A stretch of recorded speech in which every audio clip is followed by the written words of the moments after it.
Okay, hello. Two little demos for this Friday afternoon. On the left is a Pixel 9 Pro XL with a couple of DPCs with some functionality that I'll get into in a minute. And on the right is Mika, the AI assistant that's running on top of Baton.org to answer all of your Android Enterprise related questions. Now, to cut to the chase, the topic of today's demo primarily is DPC migration. That is the act of moving an Android device from one MDM to another without needing a wipe. Now, I've already asked Mika that very same question, and rightly it's come back with, based on what we have wholly in place today, usually no.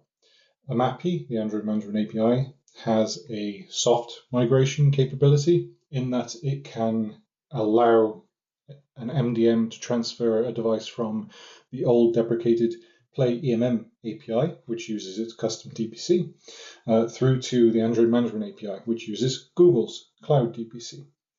But the act of moving between two different MDM platforms, so let's say Avanti and Intune, that's not supported, even though the APIs for this have been in place since 9.0, Android Pie. So I have on the device Test DPC, which is Google's Test DPC agent. It has every API known to man for Android Enterprise, and it is very, very useful if you need to test anything. And then next to that, I have a little DPC app I've spun up with the APIs baked in for DPC migration. Test DPC has DPC migration in place as well, and as you can see, I've already given this a pre-demo go to make sure nothing goes wrong. But effectively, what I'm going to show you is how quick and simple a DPC migration could be. So if we pull down from the top, I'm using my mouse, so whatever. Currently, it looks like this needs to be updated, but that's fine. I was going to say I have two different ownership entities, so this should have been handled by Test DPC, but if it hasn't updated the policy, then so be it. Instead, we'll do something a little bit more explosive. So I'm going to select the DPC migrator, DPC here, and then I'm going to hit transfer. And what this will do in the background is initiate those Android 9 APIs to transfer the ownership of the device from Test DPC, which has its own set of policies and restrictions, through to the handover DPC, which has its own set of policies and restrictions.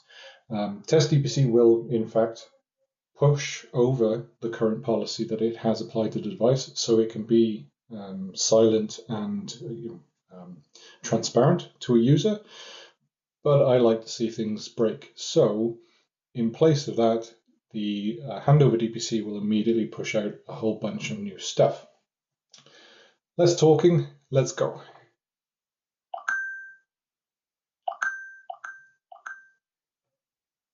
And there we go.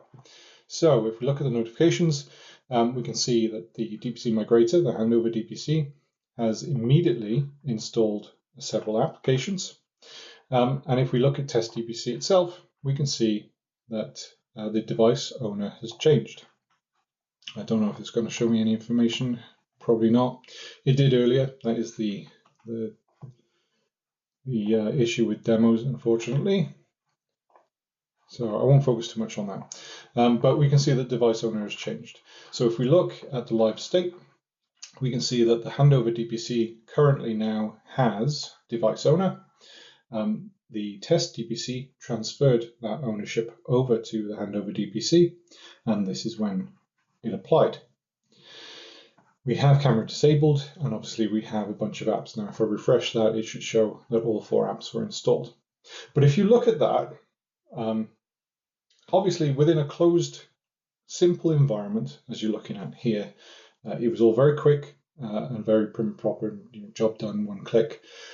In reality and in production, this would be initiated from the MDM console of the old MDM platform that's going to be migrating to a new one. So it's requiring integration across the board. You can't just leave an MDM platform without that MDM platform integrating these APIs into its own DPC to be able to send all of the policy configuration and initiate that migration, that handover, if they're not interested in doing so. And that's probably why this has never really taken off. Unlike Apple with iOS 26 and macOS 26, which implemented a handover procedure that is not reliant on partners and works very well from what I've been able to tell. Google opted to do it on partner opt-in. From the perspective of or a partner opting into to support it. And obviously partners don't want to do that because they don't want to lose customers. So we have been stuck with APIs and a capability that would allow customers to migrate their devices en masse when they are no longer satisfied with their EMM platform. But they can't do that. So for the last 5+ years, everybody's been forced to continue wiping their devices in order to move to a new, potentially better, or potentially cheaper, whatever the reason, it doesn't matter, a new platform.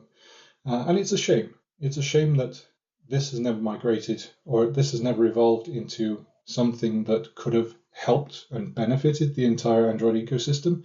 And it's a shame more so that it's been sat on for so long that Apple managed to catch up. And I'm going to leave that there. So have a nice weekend. Cheers, folks.